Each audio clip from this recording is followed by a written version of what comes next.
लोकसभा चुनाव को लेकर बीजेपी ने एक बार फिर से मेनका गांधी को चुनावी मैदान में उतारा है। वो इस बार सुल्तानपुर सीट से चुनाव लड़ रही हैं। मेनका की चुनावी लड़ाई दिलचस्प इसलिए भी है क्योंकि उनके बेटे और यूपी में पार्टी के बड़े नेता वरुण गांधी को चुनावी मैदान से दूर रखा गया है। ऐसे में अपनी राजनीतिक विरासत को संभालने के लिए मेनका गांधी को अपना किला फिर से जीतना होगा। दरअसल सुल्तानपुर की इस सीट पर करीब 17% मुस्लिम मतदाता हैं।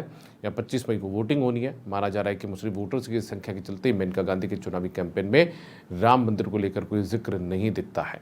इसके विपरीत प्रधानमंत्री नरेंद्र मोदी के भाषणों में राम मंदिर का खूब जिक्र होता है। दिलचस्प ये भी है कि सुल्तानपुर से अयोध्या की दूरी मात्र 1 से 1.5 घंटे की है। अपने चुनावी कैंपेन को लेकर मेनका गांधी ने खुद कहा है कि मैंने राम मंदिर को मुद्दा नहीं बनाया। उनका कहना है कि वो ज़्यादा से ज़्यादा अपने काम पर ही बात कर रही हैं। मेनका को इस क्षेत्र में माताश्री या माताजी कहा जाता है। 2024 के छठे चरण का चुनाव सुल्तानपुर ने एक दिलचस्प मोड़ लिया है। सपा बसपा गठबंधन में 2019 में भारतीय जनता पार्टी को कड़ी टक्कर देने वाले चंद्रभद्र सिंह उर्फ सोनू सिंह सपा में शामिल हो गए और सपा में आने के बाद सुल्तानपुर की राजनीति ने एक अलग ही मोड़ ले लिया है। उनसे बात करते हैं और पूछते हैं कि क्या अब अलग हो सकता है। सोनू भाई, आप जैसा कि 2019 का चुनाव लड़ चुके हैं, सुल्तानपुर की राजनीति को बहुत अच्छे से समझते हैं, क्या लगता है कि अब जाति समीकरण जो है वो किस ओर जा रहा है?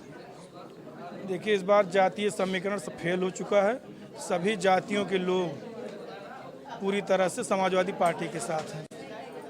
गठबंधन प्रत्याशी रामभुआल निषाद जी, उनका कहना है कि जो 5 वर्ष का काम मेनका जी दिखा रही हैं वो पिछले कांग्रेस के जो कार्य हुए हैं उसको भी अपना नाम दे रही है। इस पर क्या कहना चाहिए? देखिए, 2014 में उनके पुत्र वरुण गांधी जी सांसद थे और 19 से 24 तक माननीय मेनका जी सांसद हैं। काम तो इन लोगों का गिना 10 साल तो ये लोग रहे हैं, कोई और तो रहा नहीं है। ये लोग अपना काम बताएं, कांग्रेस का या समाजवादी पार्टी का काम बताने से काम थोड़े चलेगा। और काम कितना हुआ है सभी लोग जानते हैं। अच्छा, 2019 का चुनाव आपने लड़ा है, 2019 से 24 में कितना अंतर देखते हैं भारतीय जनता पार्टी और सपा गठबंधन में? दूसरी बात आपसे ये जानना चाहेंगे कि चूंकि 2019 में मात्र 14,000 के वोट से आप चुनाव हारे थे और आपके आने के बाद निश्चित तौर पर सपा में एक बड़ा बदलाव देखने को मिल रहा है सुल्तानपुर में, उस पर क्या कहना चाहिए? देखिए, जहाँ तक 2019 की बात है, 2019 का चुनाव दूसरे मुद्दे पर लड़ा गया था। सबसे बड़ा मुद्दा पुलवामा था। कोई आदमी सुनने को नहीं तैयार था, चाहे किसी भी जाति धर्म का रहा हो, कोई सुनने को नहीं तैयार था। लेकिन 2024 में हर आदमी चुप है और चुपचाप शांतिपूर्वक समाजवादी पार्टी और इंडिया गठबंधन को वोट दे रहा है। सुल्तानपुर में कौन बड़ा मुद्दा है जिस पर आपको लगता है कि जनता जो है वो सपा गठबंधन फैक्टर पर जाएगी? सुल्तानपुर में नहीं, पूरे प्रदेश में जाएगी। जो चीज़ें पूरे प्रदेश में वही सुल्तानपुर में भी है। बड़े मुद्दे, क्योंकि मेनका गांधी अपने 5 वर्षों के कामकाज को गिना रही हैं, उस पर क्या कहना चाहेंगे? बड़े मुद्दे सुल्तानपुर में कौन से होंगे? जैसे पिछली बार जो बड़ा मुद्दा था, हमारे यहाँ चीनी मिल थी और बहुत सारे मुद्दे थे, लेकिन चीनी मिल का तो कुछ हुआ नहीं। जो सड़कें बनी, किसी विधायक ने बनाई तो उस पर भी अपना पत्थर लग गया, जिला पंचायत ने बना तो उस पर अपना पत्थर लग गया। इन्होंने क्या किया है? उस समय आई थी तो यह था कि भाई केंद्रीय मंत्री हैं, बहुत बड़ी नेता हैं, बोलती भी थी कि मैं 8 बार की सांसद हूँ, केंद्रीय मंत्री हूँ। काम तो इनको सेंट्रल गवर्नमेंट से करवाना चाहिए। जो काम दिखा क्या है?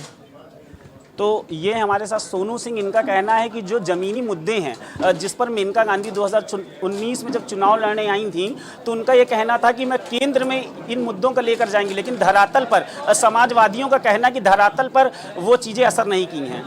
वीडियो जर्नलिस्ट सनोज शर्मा के साथ अम्बरीश सिंह, समाचार प्लस, सुल्तानपुर। 5 चरणों का चुनाव संपन्न हो चुका है। छठे चरण का चुनाव 25 मई को मतदान होना है। लेकिन अगर बात करें उत्तर प्रदेश के सुल्तानपुर जिले की, तो यहाँ मुकाबला जो है वो दिलचस्प हो चुका है। 2019 में जीत दर्ज करने वाली मेनका गांधी के लिए इस बार चुनाव जीतना इतना आसान लग नहीं रहा है।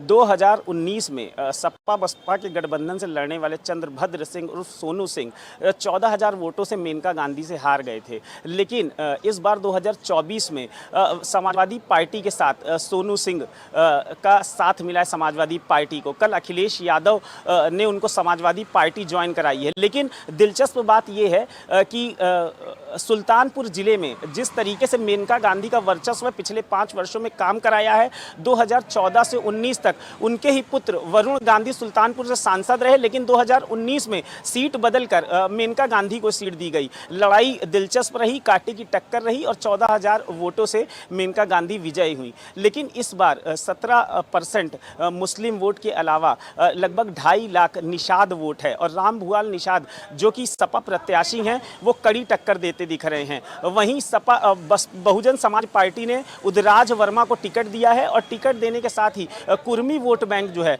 वो इस बार बढ़ सकता है। तो भारतीय जनता पार्टी के लिए इतना आसान नहीं होगा। राम भुआल निषाद चूंकि खुद निषाद जाति से आते हैं, जाति समीकरण उत्तर प्रदेश में एक विशेष महत्व रखती है। इसके साथ ही साथ मुस्लिम वोटर इस बार बटा दिख नहीं रहा है, क्योंकि सपा और कांग्रेस गठबंधन में इस बार मुस्लिम वोटर जो है उसको पता है कि हमें वोट किस ओर देना है। हालांकि साइलेंट वोटर हैं और बस भारतीय जनता पार्टी का अपना एक कोर वोट बैंक है। 2014 के बाद से नरेंद्र मोदी के नेतृत्व में जिस तरीके से भारतीय जनता पार्टी ने लगातार उत्तर प्रदेश में प्रचंड बहुमत के साथ सरकार बनाई है, वो चाहे लोकसभा की हो चाहे विधानसभा की हो। इस बार देखना दिलचस्प ये होगा कि राम भुआल निषाद जातीय समीकरण के बल पर मेनका गांधी को कितने टक्कर देते नजर आते। सुल्तानपुर से अपने सहयोगी सुभाष पाठक और वीडियो जर्नलिस्ट सनोज शर्मा के साथ अम्बरीश सिंह, समाचार प्लस।